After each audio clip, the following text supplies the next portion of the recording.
I mean, I'm fascinated by CEOs. Working with them, I see up close many of their strengths and challenges as well, and it can be very lonely at the top.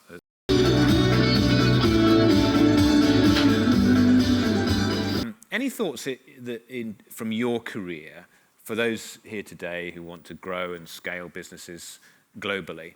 How do you make sure the team is the right one to achieve your business objectives? I think it starts with the values and the purpose.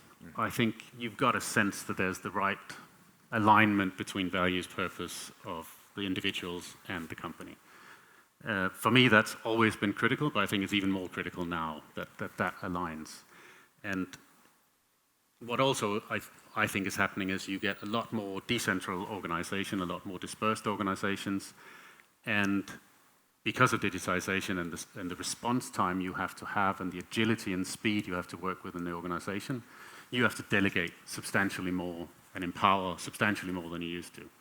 So if you don't have people that share your vision and your purpose and your values, and if you don't have people who understand how to work in the context, they can't make those decisions.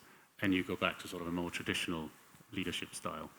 How do you try to build and foster a good culture when people are scattered all around the world? We've heard a lot of the challenges today and yesterday about bringing the skills of the workforce up, trying to get cohesion, trying to hire people remotely. And I think in your current business, you have experience of this with people dotted around the world and rarely actually coming together.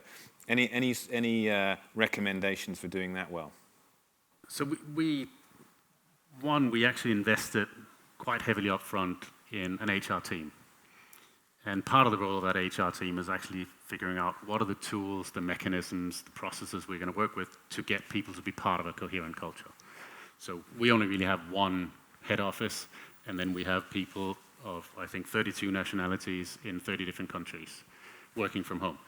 And so we're feeling that, in particular on a growth curve, that it's cracking a little bit. We don't necessarily have exactly the same culture, and we only get together once a year. So we need to work on that. And social media, internal social media is one, digital tools is one.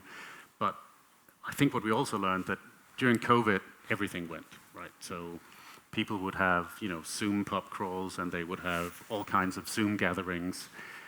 And I think that's wearing off a little bit.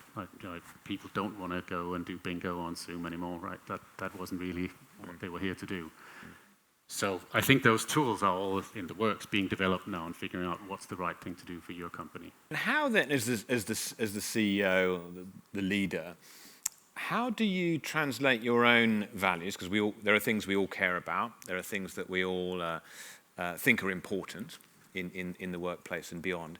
How do you take that and translate it into a kind of corporate purpose that is in some way shared by others within the organization? Or is that not even the CEO's role to try to do that? If it doesn't exist already, I think it is the CEO's role to do that.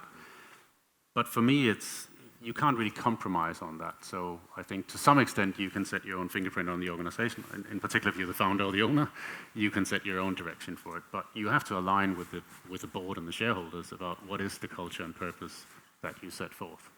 And I think that has been difficult. If you just take Ukraine as an example, how have companies reacted on that? Some companies have taken really bold decisions with huge financial impacts on their company, and the board and the shareholders has backed that.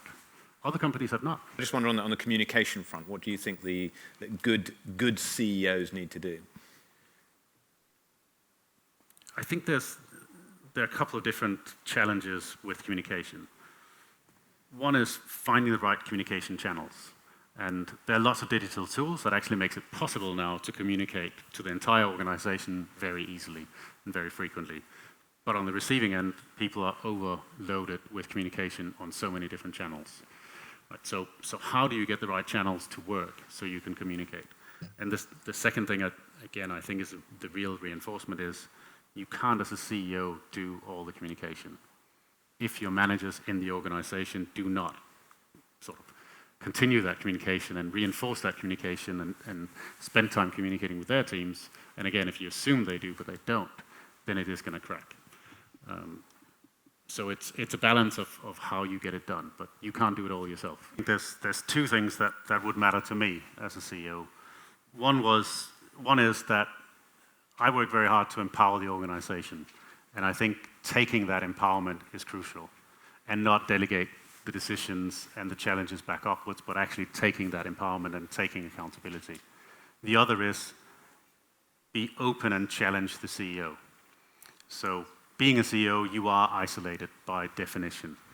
And you can work really hard to create a culture that's more open, and you can say 100 times that you'd like to get more feedback, but most times you're looking at a completely blank Zoom screen and no questions coming up. So I think actually taking that on and say, I need to ask the questions, I need to give the feedback, and engage in the discussions. Most of the time when you have that discussions as CEO, my experience has been, you walk away with more than you arrive with, and that's really, really valuable.